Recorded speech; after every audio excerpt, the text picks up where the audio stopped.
Je n'aurais jamais imaginé que le murmure du vent puisse sonner comme une prière. Dans ma terre natale, le désert parle un langage bien à lui, une symphonie murmurante de sable et de feu, de souvenirs ancestraux et de promesses tues que nul n'ose répéter. J'y suis né, au milieu des murs blancs éclatants d'une ville où le soleil ne se couche jamais vraiment, et où chaque ombre est le reflet d'un serment solennel. Mon nom, un nom que je ne peux plus prononcer, résonnait jadis dans les plus grands palais et les cercles les plus influents du pouvoir. J'étais le fils d'un conseiller du roi, le petit-fils d'un homme qui forgeait des traités et menait des guerres, et le neveu d'un homme pour qui l'épée et sa foi ne faisaient qu'un. Mon destin était gravé dans la pierre bien avant que je sache lire. Depuis mon enfance, on m'a appris que la foi était un devoir, non une rencontre, que la prière était une obligation, non un acte d'amour, que la vérité se mesurait à l'obéissance, non à la paix du cœur. 5 fois par jour, ma voix se mêlait au cœur de la ville, répétant des paroles que je ne comprenais jamais vraiment. Pourtant, chaque fois que je baissais la tête vers la terre, quelque chose en moi demeurait obstinément droit, une petite partie tenace qui aspirait à une autre lumière, à un Dieu qui ne tonne pas, mais murmure. Je possédais tout ce que le monde considère comme une bénédiction, la richesse, le respect, une lignée prestigieuse. Mes vêtements étaient doux comme le souffle de l'aube. Mes mains n'avaient jamais connu le labeur manuel, mais elles portaient le poids implacable des attentes. On m'appelait le faucon du conseil, car j'observais sans parler, répétant les décrets sans ajouter ni retrancher un seul mot. Mais lorsque la nuit tombait sur Riyad, emplissant les couloirs du palais d'un silence pesant, une profonde solitude m'enveloppait. Je contemplais les lampes dorées se reflétant dans les miroirs et pensais que si Dieu veillait vraiment sur moi, il devait être aussi las que moi. C'est lors d'une de ces nuits que mon destin bascula irrévocablement.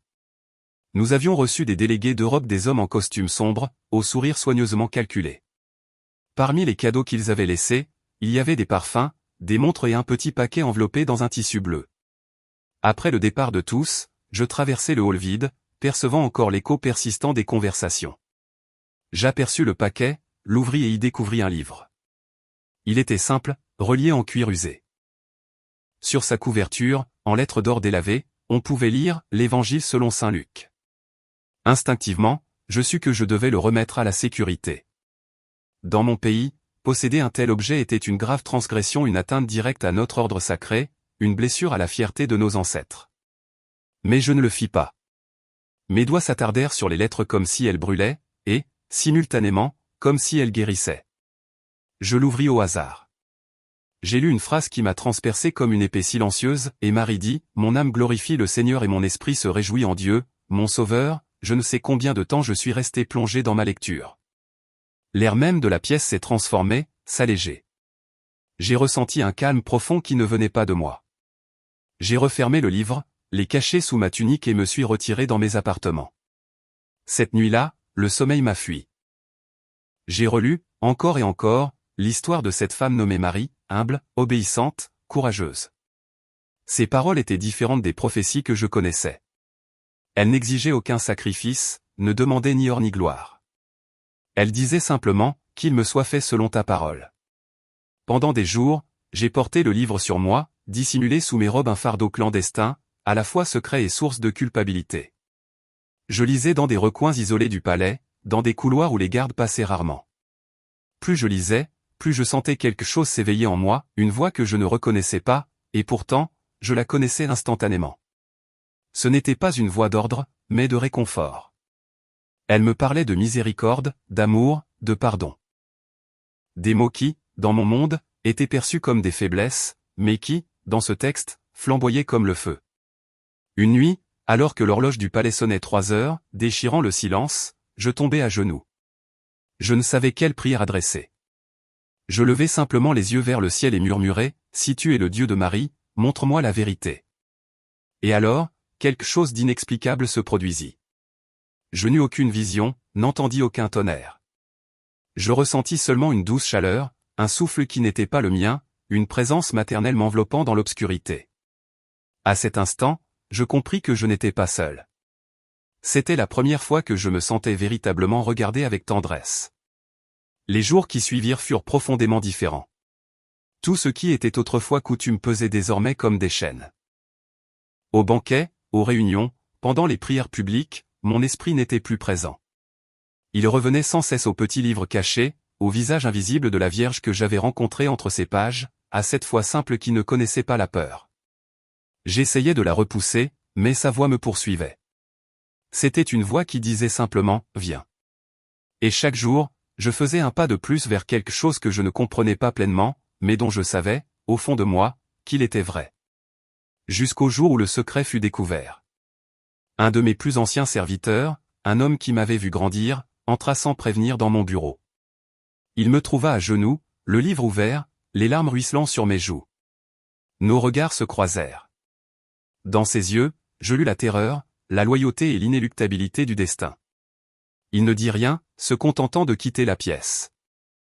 Moins d'une heure plus tard, des gardes firent irruption dans mes appartements. Ils s'emparèrent du livre, de mes notes, et me traînèrent en silence jusqu'au cachot du palais. Là, au milieu des chaînes et des ombres, mon véritable chemin commença. J'ignorais qu'une simple prière à Marie coûterait la mort, mais je n'imaginais pas non plus que de cette mort naîtrait la vie. Le couloir menant au cachot du palais empestait le fer et la poussière ancienne. Je n'y étais jamais allé.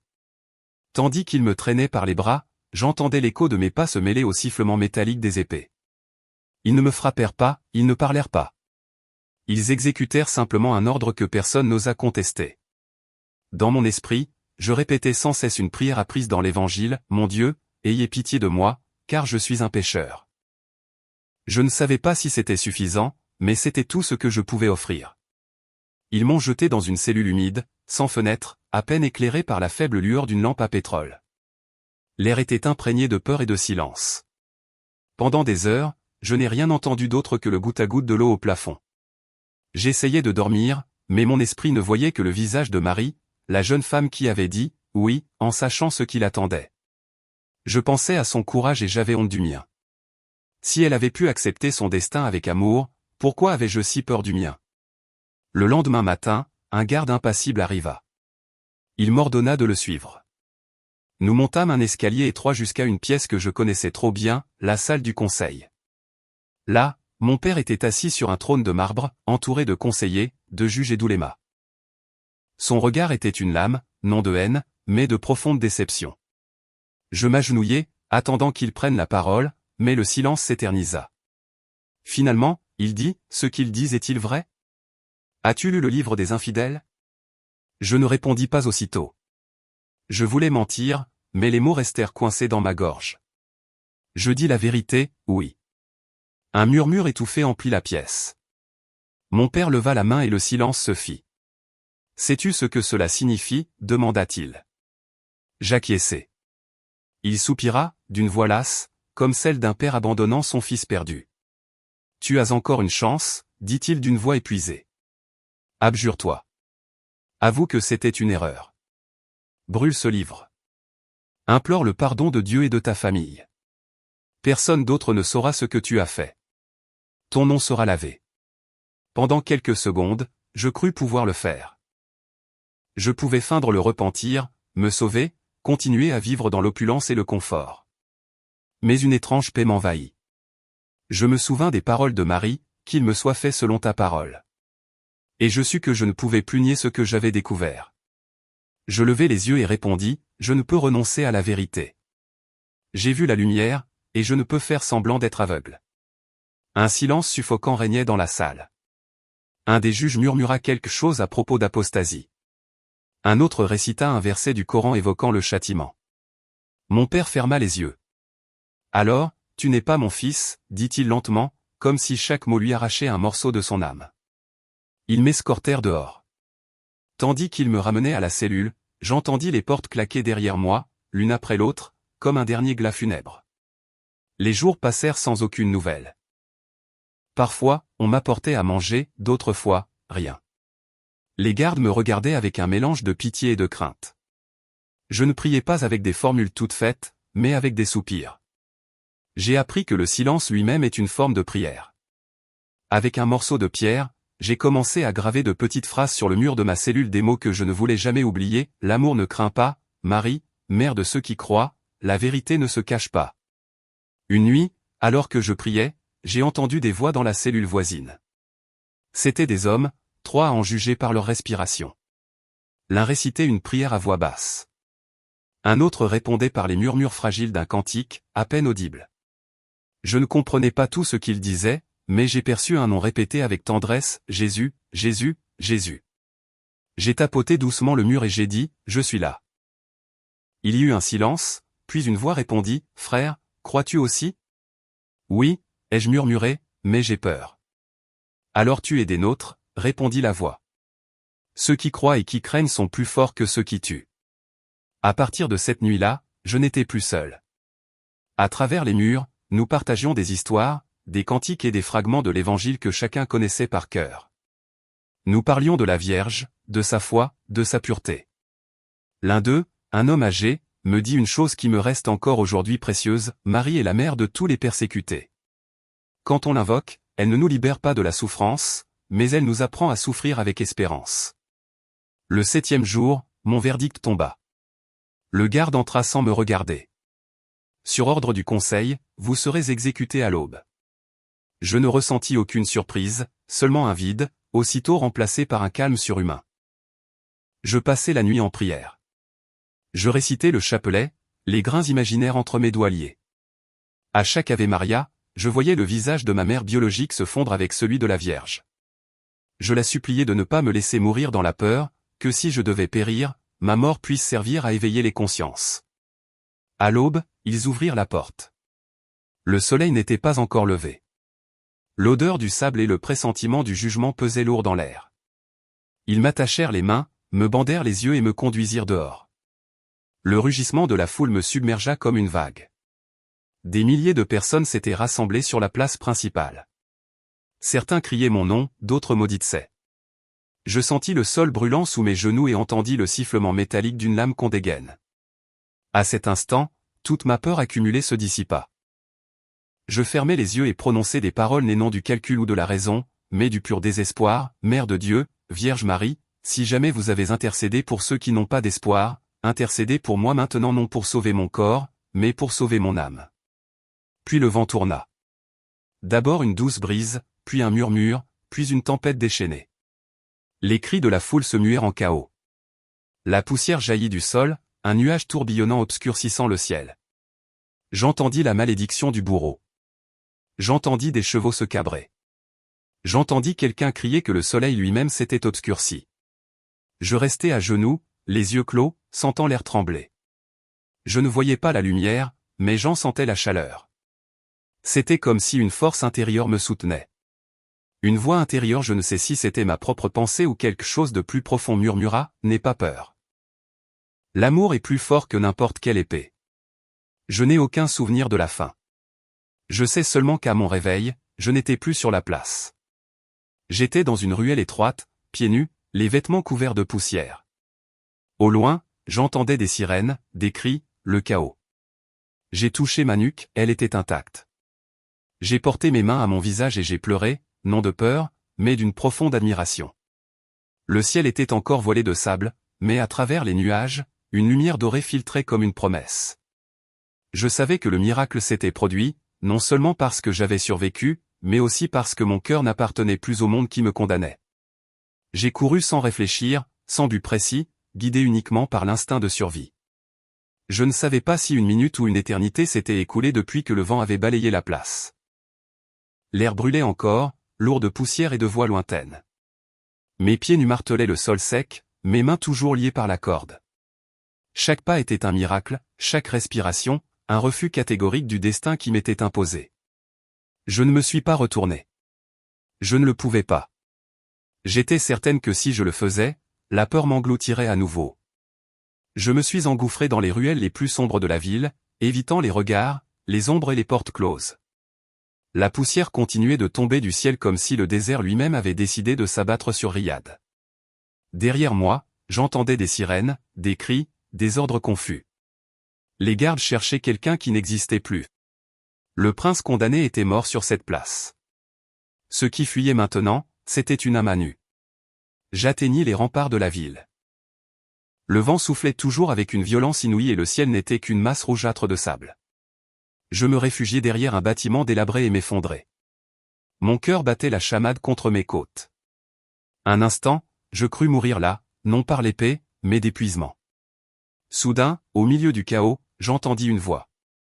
Elle n'était pas humaine, elle était douce, proche, comme si elle était née en moi. Lève-toi, mon fils. Tu n'as pas encore dit ton dernier mot. Je me relevai en titubant. Les rues étaient désertes. La tempête, bien que toujours déchaînée, sembla s'écarter devant moi comme un passage invisible. Je continuai à marcher, poussé par une force inexplicable. Je traversais des marchés fermés, des cours abandonnés et des escaliers dont je n'avais aucun souvenir. Tout semblait agencé pour me dissimuler. C'était comme si des mains invisibles écartaient les obstacles, comme si chaque ombre était un guide. Quand j'atteignis enfin les abords, la fureur du vent commença à faiblir. Le silence revint, dense et sacré. Le soleil, caché derrière la poussière, apparut comme un disque pâle, presque timide. J'enlevai le bandeau de mes yeux. Les cordes qui me liaient les poignets, inexplicablement desserrées, tombèrent comme si on les avait coupées. Il n'y avait personne d'autre, seulement du sable, l'horizon et un air qui avait le goût de la liberté. Je marchais jusqu'au coucher du soleil. La faim me tenaillait. La soif me rendait délirante. Pourtant, je ne ressentais aucun désespoir, seulement une profonde gratitude. À chaque pas, je répétais en silence, « Merci, mère. Merci de m'avoir protégé de ton manteau. » Les mots étaient simples, mais une profonde certitude y vibrait. Je n'avais pas fui seulement pour survivre, mais pour témoigner que le ciel descend encore sur terre. Cette nuit-là, je trouvai un petit refuge dans les ruines d'une maison à moitié effondrée. Allongé sur le sable froid, je contemplais le ciel. Les étoiles me semblaient plus proches que jamais. Je pensais à ma famille, mon père, ma mère. Ils me croiraient mort. Ils penseraient que le châtiment était accompli. Je n'en savais rien. Mais pour la première fois de ma vie, je ne ressentis aucune rancune, seulement un profond désir qu'un jour eux aussi connaissent la paix que je venais de découvrir. Je dormis peu. À l'aube, le bruit lointain d'un moteur me réveilla. Une vieille camionnette avançait lentement sur le chemin de sable. Je me cachai derrière des rochers, craignant qu'il s'agisse de soldats. Mais lorsque le véhicule s'arrêta, je vis un homme au visage buriné par le soleil, vêtu simplement. Il regardait autour de lui comme s'il cherchait quelqu'un. Je ne sais pas pourquoi, mais je me sentis irrésistiblement attiré par lui. Je sortis de ma cachette. Il me vit. Sans la moindre surprise, il descendit simplement du véhicule, ouvrit une bouteille d'eau et me la tendit. « Tu dois boire, dit-il d'une voix calme. » Je bus lentement, craignant que tout cela ne soit qu'un rêve. « Pourquoi t'es-tu arrêté ?» demandai-je. Il sourit. « Je ne sais pas. Quelque chose m'a dit que je devais prendre cette route aujourd'hui. Je ne passe jamais par là. »« Alors Dieu t'a envoyé, répondis-je. » Ses yeux s'écarquillèrent un instant, puis il hocha la tête avec une certitude tranquille qui se passait de mots. Il me conduisit pendant plusieurs heures dans son camion jusqu'à un petit village niché au pied de collines. Là, il me déposa devant une maison modeste, une croix de bois sculptée au-dessus de la porte. « Entrez, dit-il. Vous serez en sécurité ici. » Avant de partir, il ajouta, « La Vierge protège toujours ceux qui ont confiance en elle. » Je voulus lui demander comment il le savait, mais le moteur vrombit et la poussière l'enveloppa. Je ne le revis jamais. Je frappai à la porte. Une femme ouvrit, son voile légèrement abaissé, son regard pénétrant semblant receler les secrets du ciel. Elle ne me demanda ni qui j'étais ni d'où je venais, elle dit simplement, « Nous vous attendions. » Elle me fit entrer, me donna du pain et de l'eau, et m'offrit un endroit pour me reposer. Sur la table, une petite image de la Vierge brillait à la lueur d'une bougie. Je la contemplai longuement. C'était le visage même que j'avais vu dans ma prière, le même silence qui m'avait protégé de l'épée. Ce soir-là, pendant le repas, la femme me confia quelque chose de bouleversant. Elle raconta que la nuit précédente, un groupe de croyants du village s'était réuni pour prier pour un inconnu qui allait mourir au nom de la foi. Ils avaient senti au fond d'eux-mêmes qu'ils devaient demander à la Vierge Marie d'intercéder pour lui. Ils avaient prié jusqu'à l'aube. « Et maintenant, vous êtes là » dit-elle avec un sourire tremblant. Je restai sans voix. Je baissai simplement la tête et me mis à pleurer. Le lendemain, 3 hommes arrivèrent. Ils n'étaient vêtus ni en soldats ni en prêtres. C'étaient des hommes simples, mais leurs yeux exprimaient la certitude tranquille de ceux qui sont guidés par une force supérieure. Ils apportèrent des vêtements propres, de la nourriture et un plan. « Vous devez traverser le désert avant qu'ils ne découvrent que vous êtes encore en vie, » dit l'un d'eux. « Le Seigneur vous a sauvé pour une raison. ne la gâchez pas, cette même nuit, nous partîmes. L'air était froid, la lune un fin croissant dans le ciel. Nous avançâmes en silence, d'un pas mesuré, évitant les grands axes. De temps à autre, nous nous arrêtions pour prier, « Je vous salue Marie, pleine de grâce ». Les mots se mêlaient au vent, et le désert résonna d'un murmure ancestral, comme s'il se joignait à nos prières. Nous marchâmes toute la nuit. Lorsque les premiers rayons du soleil effleurèrent les dunes, nous arrivâmes dans une vallée étroite. De l'autre côté, au-delà des ombres, se trouvait la frontière, mais entre nous et la liberté se dressait un avant-poste militaire. Nous observâmes de loin. Des gardes inspectaient chaque véhicule. Un de mes compagnons dit, « Attendons. Dieu nous ouvrira le chemin », les minutes s'écoulèrent, interminables. Soudain, un appel radio, sec et urgent, brisa le silence. Les soldats se levèrent d'un bond, montèrent dans leur camion et s'éloignèrent. Nous ne demandâmes pas pourquoi. Nous courîmes. Le sable nous brûlait les pieds, mais aucun de nous ne se retourna. Arrivé de l'autre côté, je tombai à genoux. Le soleil se levait, sa lumière se reflétant dans mes larmes. Pour la première fois de ma vie, je respirais comme un homme libre. Je sentis une main sur mon épaule. C'était le doyen du groupe. Il dit, « La Vierge t'a sauvé non seulement pour que tu vives, mais aussi pour que tu proclames que le ciel t'entend encore. » J'étais incapable de parler. Le désert scintillait comme si chaque grain de sable était une étincelle de foi. Dans ce silence, je compris que le miracle n'était pas terminé, il ne faisait que commencer. Les jours suivants, nous restâmes dans une petite maison cachée au creux des collines. L'air était sec, mais il sentait la vie. Le silence régnait, mais ce n'était pas un silence vide. C'était le silence de ceux qui avaient été miraculeusement sauvés, qui n'avaient pas encore pleinement saisi ce qu'ils avaient vécu. Mes compagnons priaient chaque aube. Leur voix était basse, presque un murmure. Et au milieu de ces prières, j'appris à écouter d'une manière nouvelle. Il ne s'agissait plus de répéter des paroles sacrées, mais de laisser l'âme respirer en présence de Dieu. La première fois que je m'agenouillai près d'eux, je restai muet. Je fermai simplement les yeux et revis l'instant où le vent recouvrit la place. Je me suis souvenu du rugissement de la foule, de l'épée levée, de la poussière tourbillonnant comme un manteau d'or, et j'ai compris que cette tempête n'était pas un châtiment, mais un acte de miséricorde profonde. La Vierge n'avait pas arrêté la mort, elle en avait transformé le sens. Mon exécution est devenue une naissance. Je suis morte au nom que les hommes m'avaient donné et je suis née sous le nom que seul le ciel connaît. Un après-midi, le vieillard qui avait guidé notre fuite me prit à part. Ses yeux étaient clairs comme l'eau reflétant la pierre. « Dieu t'a choisi pour bien plus que la simple survie », me dit-il. « Tu ne peux pas rester caché éternellement. Beaucoup vivent dans l'ombre, attendant un signe. Tu es ce signe. » Au début, je ne compris pas. Je me considérais comme un fugitif, un homme sans foyer ni identité. Mais il insista, les miracles ne sont pas faits pour être cachés, mais pour répandre la foi. Cette nuit-là, je priais devant une petite image de Marie.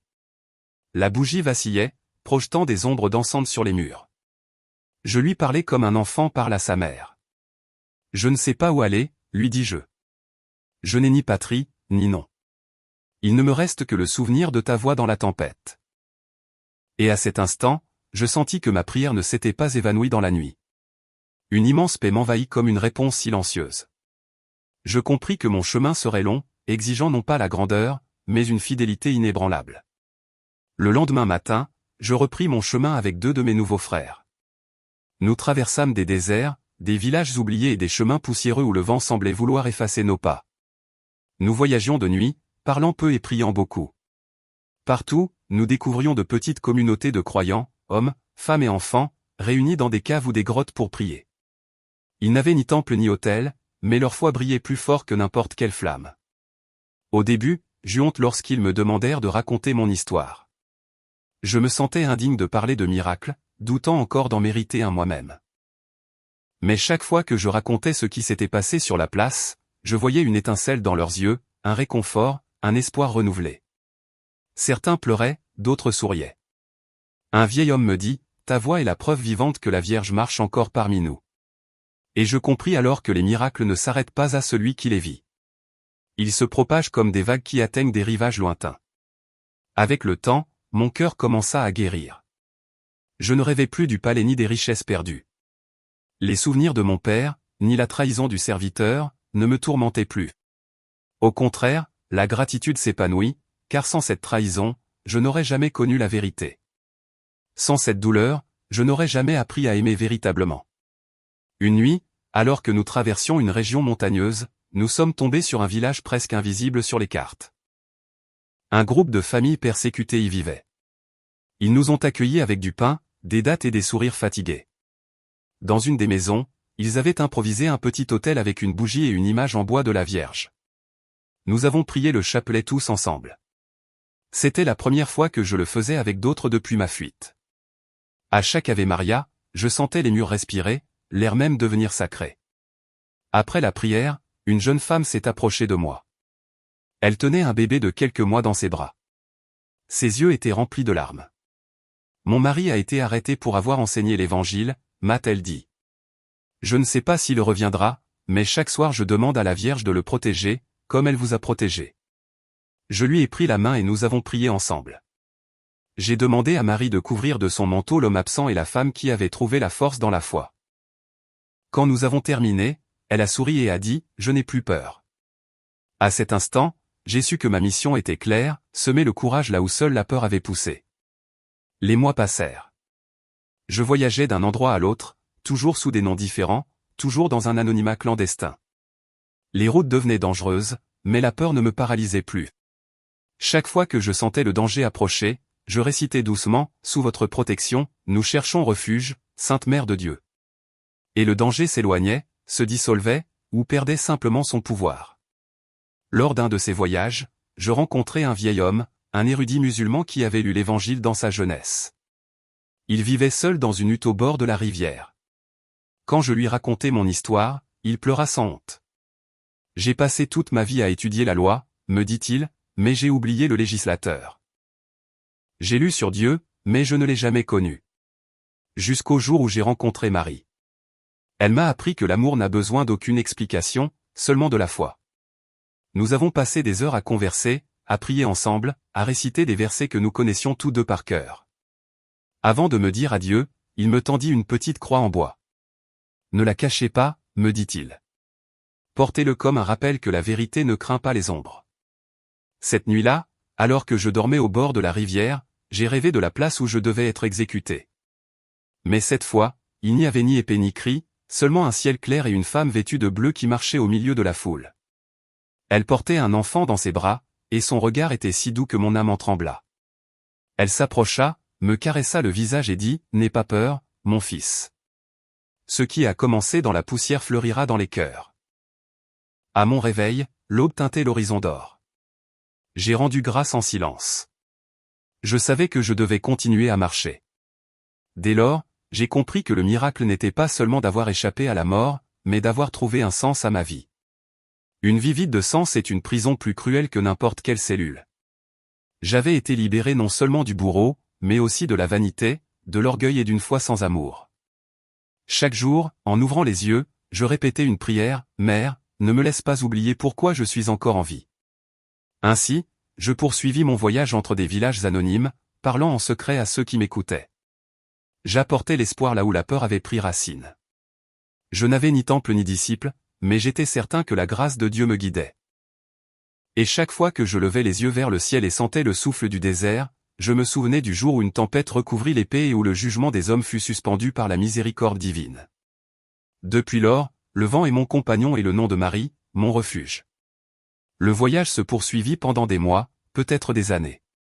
Dans le désert, le temps ne se mesure ni en jour ni en saison, mais aux aubes qui vous trouvent vivants et aux nuits que vous traversez par la prière. Chaque lieu où j'arrivais était différent, et pourtant semblable, la même peur tapie derrière les portes, le même espoir dans les yeux de ceux qui priaient en secret, la même foi qui refusait de mourir. Là, je compris que la véritable Église n'a besoin ni de clocher ni de mur. Parfois, elle n'est qu'un rassemblement d'âmes qui s'aiment au nom du même Dieu. Je commençai à visiter des communautés cachées, des hommes et des femmes qui vivaient en silence, craignant d'être découverts. Au début, ils écoutaient avec méfiance, me prenant pour un espion. Mais lorsque je leur racontai ce qui s'était passé sur la place, l'atmosphère changea, comme si une brise invisible avait traversé la pièce. Certains tombèrent à genoux, d'autres pleurèrent, d'autres encore répétaient sans cesse le nom de la Vierge comme un bouclier contre la peur. Dans l'un de ces villages, je rencontrai un jeune homme nommé Samir. Il avait à peine 20 ans, mais ses yeux portaient les stigmates de siècles de lassitude. Son père avait été emprisonné pour avoir aidé un groupe de croyants, et depuis, Samir prenait soin de sa mère et de ses 2 jeunes sœurs. Un soir, alors que nous marchions dans les dunes, il me demanda « Pourquoi parles-tu toujours de Marie ? Si c'est Dieu qui t'a sauvé, pourquoi ne parles-tu pas seulement de lui ?» Je restai silencieux un instant avant de répondre « Parce qu'elle a été le chemin qui m'a conduit à lui. » Quand le ciel semblait fermé, sa voix m'a ouvert la porte. Samir baissa les yeux et ne répondit pas, mais cette même nuit, je le vis prier devant une petite image qu'il portait autour du cou. Quelques jours plus tard, des soldats ont pris d'assaut le village. Quelqu'un avait dénoncé les croyants. Nous avons couru vers les montagnes. Je portais l'enfant d'une famille dans mes bras. Sa mère a trébuché et est tombée, mais elle m'a supplié de ne pas m'arrêter. L'air s'est empli de cris et de coups de feu. Je pensais que nous allions mourir, mais un épais nuage est descendu sur la vallée, recouvrant tout. Ce n'était pas une tempête de sable, c'était un brouillard doux et dense. Les soldats ne pouvaient pas nous voir. Nous avons traversé ce voile blanc en silence jusqu'à atteindre la sécurité des rochers. Lorsque le soleil s'est levé à nouveau, la mère de l'enfant est tombée à genoux et a dit « La Vierge nous a de nouveau couverts de son manteau. » Et nous avons tous pleuré, car nous savions que c'était vrai. Pendant des semaines, nous sommes restés cachés dans les grottes. Là, nous célébrions des messes improvisées avec du pain et du vin, dissimulés sous de vieilles couvertures. Chaque fois que j'entendais ces mots, « Ceci est mon corps, ceci est mon sang », j'avais la gorge serrée. J'avais frôlé la mort, et pourtant Dieu m'avait permis de vivre pour être témoin de cette communion secrète. Et j'ai compris que la foi, lorsqu'elle est partagée au milieu du danger, devient plus pure, plus ardente, plus réelle. Un après-midi, un ancien du groupe m'a demandé de parler aux jeunes. Ils avaient perdu des proches, des amis, et beaucoup commençaient à douter. Nous nous sommes réunis autour d'un feu sous un ciel sans lune. Leurs visages étaient marqués par la poussière, mais leurs yeux brûlaient d'une quête. Je leur ai raconté mon histoire, non comme un miracle, mais comme un témoignage. Je leur ai dit que la foi n'est pas un bouclier contre la douleur, mais une lumière au cœur même de celle-ci, que Marie n'empêche pas les tempêtes, mais nous apprend à marcher sous la pluie, que l'amour de Dieu ne se manifeste pas toujours par la victoire, mais par la paix qui demeure même quand tout semble perdu. Quand j'eus terminé, personne n'applaudit, seulement le silence. Puis une jeune femme éleva la voix et se mit à chanter. Son chant était faible, mais chaque note embrasait l'air. Bientôt, tous se joignirent à elle. C'était un hymne qui parlait d'un amour plus fort que la mort. Et tandis que les voix s'élevaient vers les étoiles, je compris que le véritable miracle n'était pas ma survie, mais le fait d'avoir vu la foi renaître chez ceux qui la croyaient perdue. Le temps passa. Un jour, alors que j'aidais à distribuer de la nourriture aux familles déplacées, je croisai un homme qui m'observait de loin. Son visage m'était étrangement familier, mais je ne compris pourquoi que lorsqu'il s'approcha. C'était l'un des gardes qui se trouvait sur la place le jour de mon exécution. Sa barbe était plus grisonnante, ses yeux plus profondément fatigués. Il s'agenouilla devant moi et se mit à pleurer. « J'étais là, dit-il. J'ai vu l'orage, j'ai vu l'épée s'arrêter, et j'ai entendu une voix dire « Il ne mourra pas aujourd'hui ». Il poursuivit « Depuis, je n'ai plus trouvé la paix. Je vis dans la peur, rongé par la culpabilité. Chaque nuit, je vois le nuage et j'entends ta voix qui dit « Mère, aide-moi. Peux-tu me pardonner ?» Moi aussi, je pleurais. Pendant des années, j'avais voulu le haïr, et pourtant, en le voyant maintenant, je ne ressentais que de la compassion. Je pris ses mains et répondis « Tu es déjà pardonné. Si tu n'avais pas agi ainsi, je n'aurais jamais connu une telle miséricorde. Tu étais un instrument, n'est-ce pas? Pas un ennemi. » Il tomba à genoux. Un silence pesant s'installa. À cet instant, je compris ce que la Vierge avait voulu m'enseigner dès le début. Pardonner, ce n'est pas oublier la douleur, c'est la transformer en amour. Cette nuit-là, je priais plus intensément que jamais. Dans ce désert même qui avait été ma prison, je trouvais ma liberté. Le passé ne me poursuivait plus, il faisait partie de mon témoignage.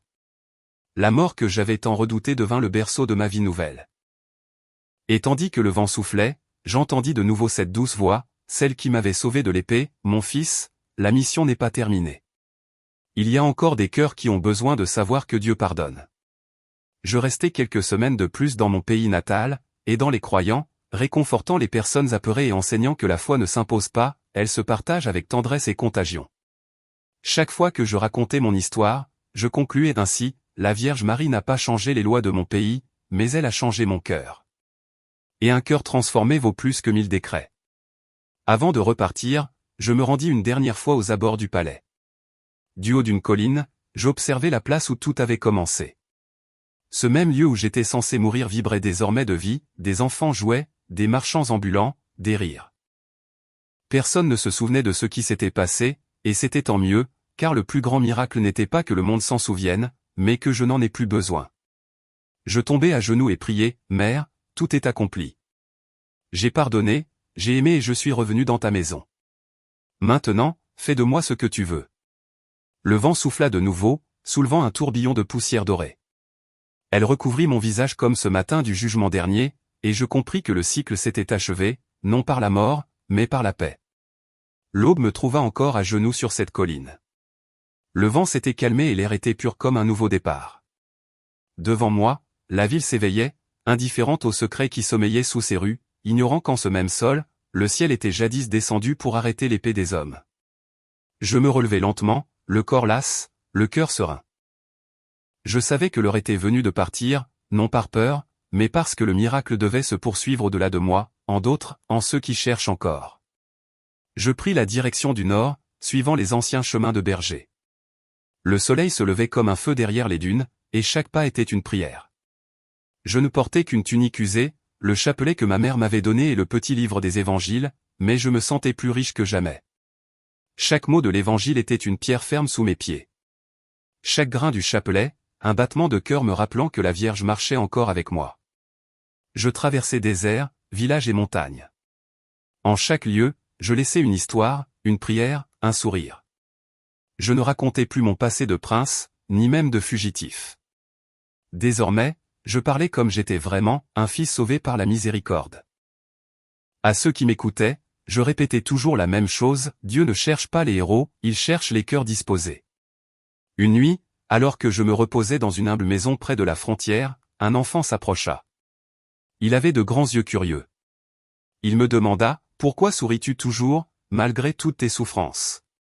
Je répondis, « Parce que la douleur, lorsqu'on s'abandonne à Dieu, se transforme en joie, et parce que la Vierge m'a appris que chaque blessure peut devenir une porte. » L'enfant hocha la tête sans bien comprendre, mais son sourire me fit comprendre que les graines germaient. Peu à peu, je commençais à écrire mon histoire non pour la révéler au monde, mais pour que la vérité ne sombre pas dans l'oubli. Chaque mot était une prière, chaque souvenir, un acte de gratitude. J'écrivais dans le silence des nuits, à la lueur vacillante d'une lampe à pétrole, tandis que le désert dormait et que le vent chantait entre les dunes. J'écrivais sur la place, la tempête, la voix qui me disait « N'aie pas peur ». J'écrivais sur la femme qui m'ouvrit sa porte, sur les hommes qui me guidèrent à travers le désert, sur le serviteur qui me trahit et que j'ai ensuite pris dans mes bras. Mais surtout, j'ai écrit sur elle, la mère qui est intervenue quand tous les autres s'étaient détournés. Parfois, je me demandais pourquoi la Vierge avait choisi d'intervenir dans un lieu si hostile, dans un cœur si endurci. Et j'ai toujours trouvé la même réponse, parce que la grâce ne recherche pas le mérite, elle recherche l'occasion. Et moi, sans le savoir, j'en avais été une. Elle m'a sauvé non pas parce que j'en étais digne, mais pour montrer que personne n'est si perdu qu'on ne puisse le retrouver. Au fil des ans, la persécution s'intensifia. Nombre de mes connaissances furent arrêtées ou disparurent. Je continuais à voyager, toujours en secret, et dans ce qui restait. Chaque fois qu'une communauté était détruite, une autre surgissait, plus loin encore. C'était comme si la foi renaissait de ses cendres. Et chaque fois que quelqu'un perdait espoir, je racontais mon histoire, non pas pour m'en souvenir, mais parce qu'à chaque fois que je la prononçais, la miséricorde se manifestait à nouveau. Un après-midi, dans un petit village en bord de mer, on me demanda de parler à un groupe de nouveaux croyants. Ils étaient peu nombreux, tous jeunes, tous effrayés. Je m'assis parmi eux et nous observâmes un moment de silence. Puis je leur dis, lorsque je me suis agenouillé, attendant l'épée, je croyais que tout était fini. Mais Dieu ne m'a pas sauvé pour que je fuie, mais pour que je comprenne que son amour est inextinguible. La Vierge n'a pas arrêté la mort, elle a arrêté mon désespoir.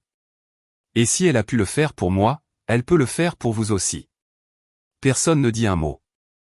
Quelqu'un commença à réciter le chapelet, et bientôt, les voix s'unirent. Le murmure des vagues se mêla aux Ave Maria. Le ciel était illuminé par les derniers rayons du soleil, et une douce brise nous enveloppa comme une étreinte. Je fermai les yeux et eus l'impression que tout recommençait, comme si cette histoire n'était pas seulement la mienne, mais celle de tous les présents.